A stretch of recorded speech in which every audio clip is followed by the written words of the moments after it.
सिर्फ 5 मिनट में इंतहाई मज़ेदार और बहुत ज़्यादा टेस्टी से अचार बनाने की आज मैं आपके लिए जो रेसिपी लेकर आई हूँ, आप यकीन करें इतनी ज़्यादा कमाल की है कि आप झटपट से अचार बनाकर फ़ौरन से इसे खा सकते हैं। बेहद लजीज, बड़ी ही मज़े की है। तो चलें जी अपनी मज़ेदार और ज़बरदस्त इस रेसिपी को बनाना शुरू करते हैं। बिस्मिल्लाहिर्रहमानिर्रहीम। अस्सलाम वालेकुम। उम्मीद है आप सब ठीक होंगे। तो इस मज़ेदार और टेस्टफुल से अचार को बनाने के लिए हमने यहाँ पर सब्ज़ मिर्चें, अदरक और उसके बाद कैरी का यूज़ किया है। और बनाने का तरीका कुछ इस तरह से है कि सबसे पहले तो हम ले लेंगे अदरक। अदरक बहुत ज़्यादा हेल्दी होता है, तो इसलिए मैं इसमें डाल रही हूँ। आप चाहें तो अदरक की जगह लहसुन भी डाल सकते हैं, या कोई और अगर आपको चीज़ पसंद हो तो वो भी आप डाल सकते हैं। तो सबसे पहले तो हमने यहाँ पर जो अदरक है, यहाँ पर आप देख सकते हैं मैंने काफ़ी बड़ा पीस लिया है। अब ये वाला पीस लेने के बाद पहले तो आपने अदरक को अच्छी तरह से धो लेना है। धोने के बाद थोड़ा खुश्क कर लीजिएगा और उसके बाद हमने इसको छील लेना है। यहाँ पर आपने जितनी भी सब्जियां लेनी है, आपने कोशिश करना है कि पहले आप उसको अच्छी तरह से धो लीजिए, उसके बाद आप खुश्क कर लीजिए, क्योंकि अगर अचार में थोड़ी बहुत भी पानी की नमी होगी ना तो अचार फिर हमारा ख़राब हो जाएगा। अब यहाँ पर जो कैरी थी वो सारी की सारी यहाँ पर मैंने साफ़ करके रख ली थी, और उसके अंदर से मैंने गुठली भी निकाल दी थी। एक मैंने कहा मैं आपको दिखा देती हूँ कि इस तरह से करके आपने पहले अच्छी तरह धोने के बाद साफ़ कर लीजिएगा, और सेंटर से कट लगाकर ये जो गुठलियाँ हैं ना, ये आपने इसके अंदर से निकाल लेनी है। वैसे तो गुठली बहुत ज़्यादा सॉफ्ट है। उसके बाद जो मिर्चें हैं उसकी भी मैंने डंडी उतार ली। अदरक भी हमने यहाँ पर काट करके रख लिया है। अब यहाँ पर जो अचार है, इन सभी चीज़ों को हमने कश कर लेना है, या फिर आपके पास अगर चॉपर है तो आप इन सभी चीज़ों को चॉप कर लीजिएगा। जितना भी अदरक है, उसके बाद सब्ज़ मिर्चें हैं, और उसके बाद हमारे पास जो है कच्चा हमने आम लिया हुआ है, इन सभी को या तो आप चॉपर में डालकर इकट्ठा ही आप चॉप कर लीजिए, नहीं तो अलग अलग कर लीजिए। चॉपर नहीं है तो आप कश की मदद से सभी को ग्रेट भी कर सकते हैं। अब यहाँ पर सिर्फ आपको दिखाने के लिए मैंने तमाम चीज़ों को अलग अलग से मैंने चॉप कर लिया। यहाँ पर आप देख सकते हैं जो हमने यहाँ पर लिया थे कैरी, वो कितनी ज़बरदस्ती हमने चॉप की हुई है। और उसके बाद जो अदरक है वो भी थोड़ा सा बारीक है, कुछ थोड़ा थोड़ा मोटा है, यानी हमने दरदरा सा किया है। तो इस तरह से करके हमने इसको भी बारीक कर लिया, क्योंकि बहुत सारे लोगों को अदरक जो है ना वो खाना पसंद नहीं होता या अचार हो। तो अगर आप इस तरह से कर लेंगे तो जब आप इसे खाएंगे आपको पता भी नहीं चलेगा कि ये अदरक है, लेकिन आपको इसके बहुत सारे हेल्थ बेनिफिट मिलेंगे। उसके बाद जो सब्ज़ मिर्चें थी, इसका भी हमने ये देखिए इस तरह से करके इनको भी हमने चॉप कर लिया। सब्ज़ मिर्चों का अचार मैंने पहले भी आपको बताया हुआ है, उसका जो लिंक है वो भी मैं डिस्क्रिप्शन में दे लूँगी। बहुत ज़्यादा मज़े का वो भी बनता है, तो उसे भी आप ज़रूर ट्राई करिएगा। अब सभी चीज़ों को हमने चॉप करने के बाद यहाँ पर आपने ले लेना है एक अदद बड़े साइज़ का बोल, और उसके अंदर हमने सबसे पहले ये जितने भी हमने ये चीज़ें चॉप की थी ना, ये तमाम हमने इसके अंदर डाल देनी है। सबसे पहले तो मैंने इसमें कैरी शामिल कर दी है। कैरी डालने के बाद अब यहाँ पर जो अदरक को हमने अच्छी तरह चॉप किया था इसे भी शामिल कर देंगे, और उसके बाद जो सब्ज़ मिर्चें हैं उन्हें भी हमने इसके अंदर डाल देना है।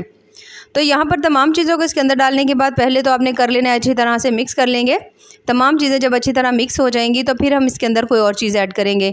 इस तरह से आप यकीन करें अचार बना हुआ इतना ज़्यादा कमाल का, इतना ज़्यादा टेस्टी लगता है जब आप इसे बनाएंगे और खाएंगे। आप इसे फ़ौरन से भी बनाकर खा सकते हैं।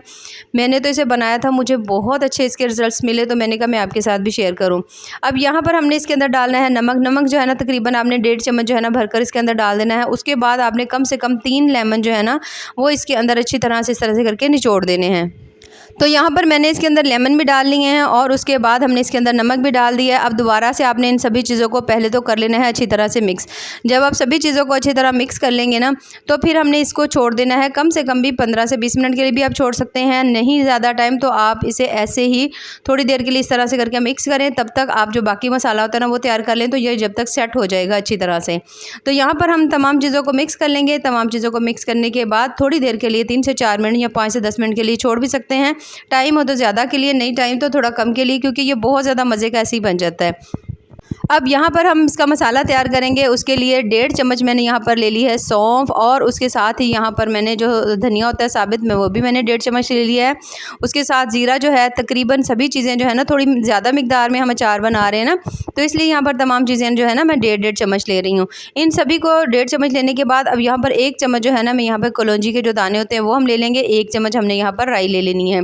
जो भी सरसों पीली वाली सरसों मिले या दूसरी वाली मिले आप ले सकते हो। इन सभी चीज़ों को शामिल करने के बाद अब हमने यहाँ पर शामिल कर देना है 1 चम्मच मेथी दाना भी जहाँ शामिल कर देंगे। अब यहाँ पर हमने फ्लेम को ऑन कर देना है। फ्लेम ऑन करने के बाद अब हमने इसको हल्का हल्का सा ड्राई रोस्ट कर लेना है। बहुत ज़्यादा हमने इसको नहीं पकाना, कुछ देर के लिए हम इसे हल्का हल्का ड्राई रोस्ट करेंगे। तो जब आप देखो कि इसका कलर जो है वो हल्का सा लाइट ब्राउन होने शुरू हो गया है। यहाँ आपको लगे कि थोड़ा पैन अच्छी तरह से गर्म हो गया और मसाला भी थोड़ा गर्म हो गया, क्योंकि अगर आप इसे बहुत ज़्यादा कर देंगे तो फिर आपको इसके अच्छे रिजल्ट्स नहीं मिलेंगे, तो मसाला जल सकता है। तो इसलिए बिल्कुल लो मीडियम फ्लेम के ऊपर आपने इसको हल्का हल्का सा भून लेना है। तो जैसे ही आप बहुत ज़्यादा टाइम ना भूनिएगा, बिल्कुल हल्की फ्लेम के ऊपर आप इसे कम से कम भी 1 से 1.5 मिनट के लिए भून सकते हैं। अब यहाँ पर आप देख सकते हैं इसका कलर हल्का सा चेंज हो चुका है, तो बस इससे ज़्यादा हम नहीं करेंगे। इसे हम उतार लेंगे। उतार कर हल्का सा ठंडा करके आपने इसको, अगर कुंडी हो तो उसमें भी आप थोड़ा दरदरा करके इसको पीस सकते हैं, नहीं तो मिक्सी जार में डालकर हल्का सा मिक्सी को चलाएंगे ना, तो उससे भी ये दरदरा हो जाएगा। तो जब तक हम मसाला तैयार करते हैं, यहाँ पर हम ले लेते हैं 1 अदद पैन और उसके अंदर हमने डाल लेना है ऑयल।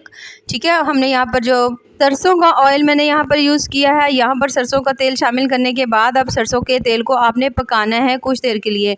यहाँ पर पकाने का जो पॉइंट है वो बेहद अहम है। बाज़ लोग बहुत ज़्यादा इसे पका देते हैं, जिससे इसका जो है ना असर वो इतना ज़्यादा अच्छा नहीं होता और जो हमारा अचार है वो थोड़ा जल्दी ख़राब हो जाता है। तो यहाँ पर मैं आपको थोड़ा सा दिखाऊंगी, हल्का जैसे ही ये गर्म हुआ है तो यहाँ पर मैं आपको थोड़ा करीब से चेक करवा रही हूँ। ये देखें, ऑयल के अंदर हल्का हल्का सा लग रहा है ना कि जैसे ऑयल जो है वो गर्म होना शुरू हो गया, लेकिन इसके अंदर से धुआं नहीं उठा। तो आपने इसकी कोशिश करनी कि इसके अंदर से धुआं नहीं उठे। बस इस तरह से ऑयल गर्म हो, जैसे ही गर्म होगा आपने इसे ठंडा कर लेना है फ्लेम बंद करके। फ्लेम बंद करने के बाद ऑयल को आपने ठंडा कर लेना अच्छी तरह। अब यहाँ पर जो हमने सभी चीज़ें रखी हुई थी मिक्स करके, उसके अंदर हमने डालनी है हल्दी। हल्दी यहाँ पर मैंने तकरीबन 1 चम्मच डाल दी है। उसके साथ ही हम इसमें डाल देंगे लाल मिर्च। लाल मिर्च मैं थोड़ी सी कम डाल रही हूँ, क्योंकि हमने इसके अंदर हरी मिर्चें भी डाली हुई थी। अब जो मसाला बना करके रखा हुआ था ना, वो तमाम मसाला हमने इसके ऊपर डाल देना है। ठीक है, यहाँ पर आप देख सकते हैं थोड़ा दरदरा है, ना तो बहुत ज़्यादा बारीक है, ना बहुत ज़्यादा मोटा मोटा सा है। अब दोनों मसाले तमाम मसाले डालने के बाद आपने इनको तमाम चीज़ों को अच्छी तरह मिक्स कर लेना है। तो बहुत मज़ेदार, बहुत ज़्यादा टेस्टी और बहुत ज़्यादा जो हेल्थ बेनिफिट्स वाला अचार है ना, आप यकीन करिए आपका ऐसे 2 मिनट में बन के तैयार हो जाएगा। तो बस आपने यहाँ पर इन सभी चीज़ों को अच्छी तरह मिक्स कर लेना है। जब आप देखो कि आपने तमाम चीज़ों को अच्छी तरह से मिक्स कर लिया है, तो जो आपने तेल रखा हुआ था ना हल्का सा ठंडा करने के लिए, फिर यहाँ पर हमने वो ले लेना है। पहले आपने ना तमाम चीज़ों को मिक्स कर लेना है। ठीक है, उसके बाद आप ऑयल इसके अंदर डालिएगा। अब यहाँ पर जो ऑयल था उसको थोड़ा हमने ठंडा कर लिया। ठंडा करने के बाद तमाम जो ऑयल हमने इसके अंदर शामिल कर लिए। शामिल करने के बाद एक दफ़ा फिर से आपने इसको मिक्स कर लेना है और बहुत ज़्यादा टेस्टी मज़ेदार सा जो अचार है ना, वो हमारा यहाँ पर आप देख सकते हैं तैयार हो चुका है। तो यहाँ पर अगर आपको लगे कि थोड़ा सा ऑयल कम है तो आप थोड़ा ऑयल ज़्यादा डाल सकते हैं। अगर आपका अचार थोड़ा ज़्यादा हो तो उस हिसाब से थोड़ा सा ना, यानी यहाँ पर आप तकरीबन 1.5 कप डाल लीजिएगा। तो मैंने भी इसमें के अंदर थोड़ा सा और डाल लिया था, क्योंकि मुझे थोड़ा सा कम लग रहा था। अब अगर आपने इसको सेव करना हो तो आपने इसके अंदर सिरका डाल देना है, तकरीबन 2 चम्मच भरकर डाल दीजिएगा। डालने के बाद इसको आप अच्छी तरह मिक्स कर लीजिए और आराम से आप इसे 1 साल के लिए या 6 महीने के लिए सेव कर सकते हैं और आराम से निकाल लें और खाएंगे। लेकिन हमारा जो इंस्टेंट वाला अचार था ना, वो हमारा हो गया तैयार। तो आप इसे अभी से भी खा सकते हैं, बहुत ज़्यादा मज़े का आपको ये लगेगा। तो कोई भी ले लेंगे जार, अच्छी तरह उसे धोकर साफ़ कर लीजिएगा, पानी की नमी ना हो, ताकि हमारा अचार भी ख़राब ना हो। तो तमाम हम अचार इसके अंदर डालेंगे और बहुत ज़्यादा टेस्टी मज़ेदार सा अचार जो है वो हमारा तैयार हो चुका है। बाकी दुआ में याद रखिए। अल्लाह हाफ़िज़।